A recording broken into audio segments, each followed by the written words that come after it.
नगाने अपने अपने तरीके से अपने अपने इष्ट देव से सृष्टि की उत्पत्ति मानते, उनको ईश्वर मानते, किंतु इन्हीं की बात को काट देती है, संतुष्ट नहीं हो पाते। हम आपसे जानना चाहते हैं वास्तव में ईश्वर है कैसा, उसका स्वरूप कैसा है, वो कहाँ रहता है, उसका काम क्या है, उसका स्वभाव कैसा है, क्या वो जन्म लेता है या मरता है या आता है जाता है, वो है कैसा, कृपया बताएं।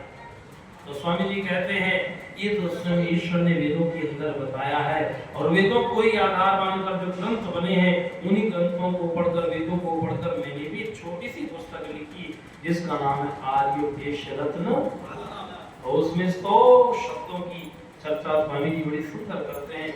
सबसे पहले ईश्वर की चर्चा करते हैं। अगर आप उसे पढ़ेंगे या दुनिया का कोई भी व्यक्ति पक्षपात रहित होकर उस परिभाषा को पढ़ेगा तो कह उठेगा, क्या कह उठेगा? ऋषि लिखते हैं, ऋषि क्या लिखते हैं?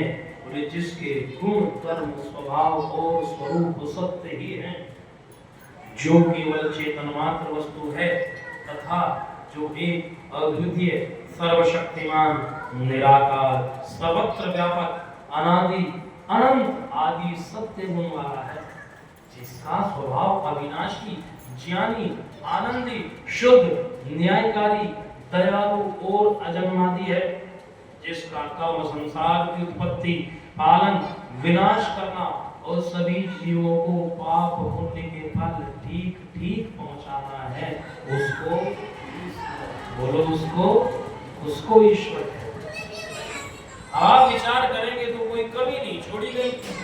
अगर आप इस पर चिंतन करेंगे तो प्रत्येक व्यक्ति पक्षपात रहित होकर विचार करेगा तो उसे पता चल जाएगा वास्तव में ईश्वर तो वो है जो न कहीं आता है न कहीं जाता है, आने और जाने की आवश्यकता उसको पड़ती है जो वहां ना हो, जो वहां ना हो।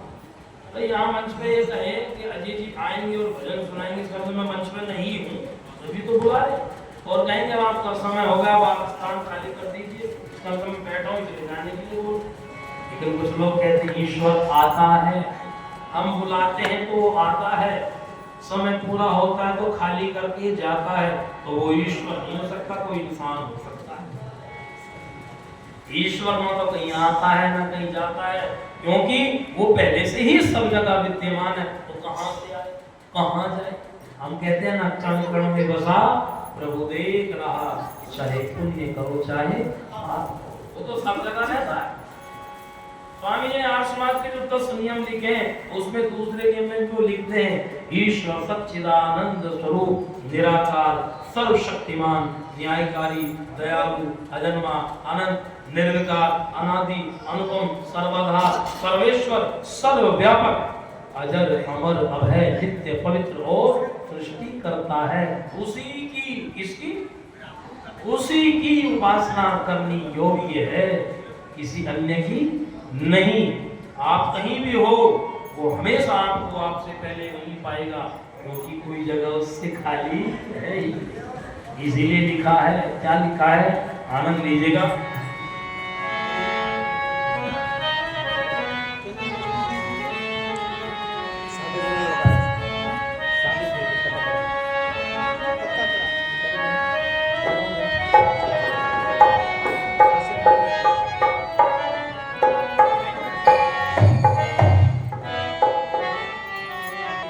इस पार भी वो है, उस पार भी वो है।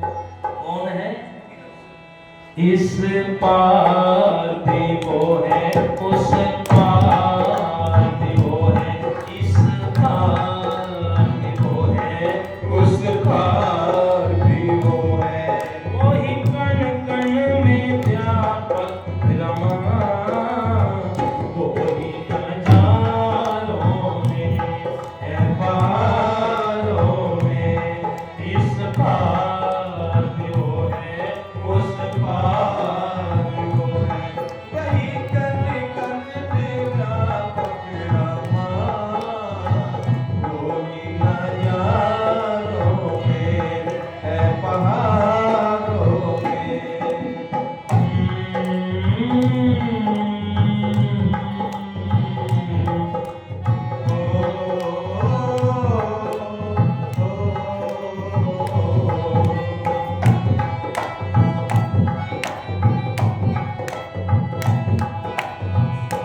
वो है अनादि और अजन्मा, जन्म न लेता और न मरता।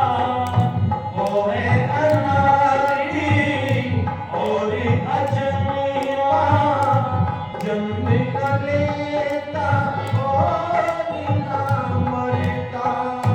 देवों का महादेव वही है, देवों का महादेव वही है। सृष्टि करता और दुख हरता, वही अपार करता। इस पार वो है, उस पार वो है, वही कण कण में व्यापक रमा, वही नजारों में है पहाड़ों में।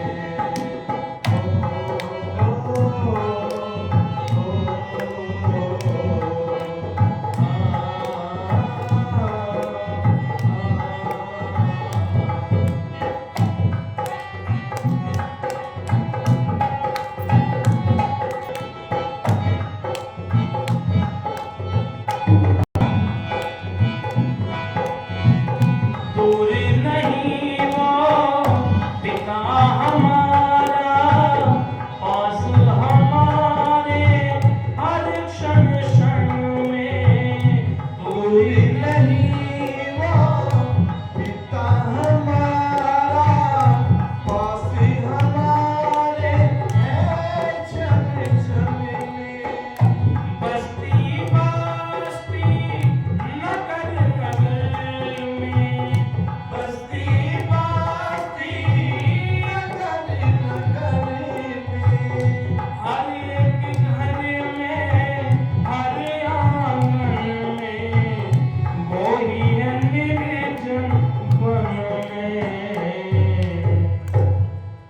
इस पार वो है, उस पार वो है, वही कण कण में व्यापक रमा, वही नजारों में है पहाड़ों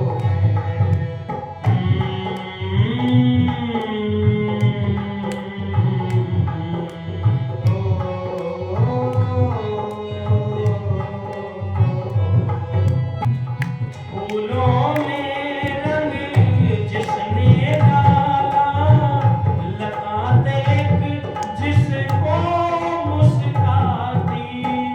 फूलों में रंग जिसने डाला, लता देख जिसको मुस्काती। मधुर स्वरों में कोयल जिसके, मधुर स्वरों में कोयल जिसके, मीठे मीठे गीत सुनाती। वो ही है सबका साथी। एक साथ बोल दो, इस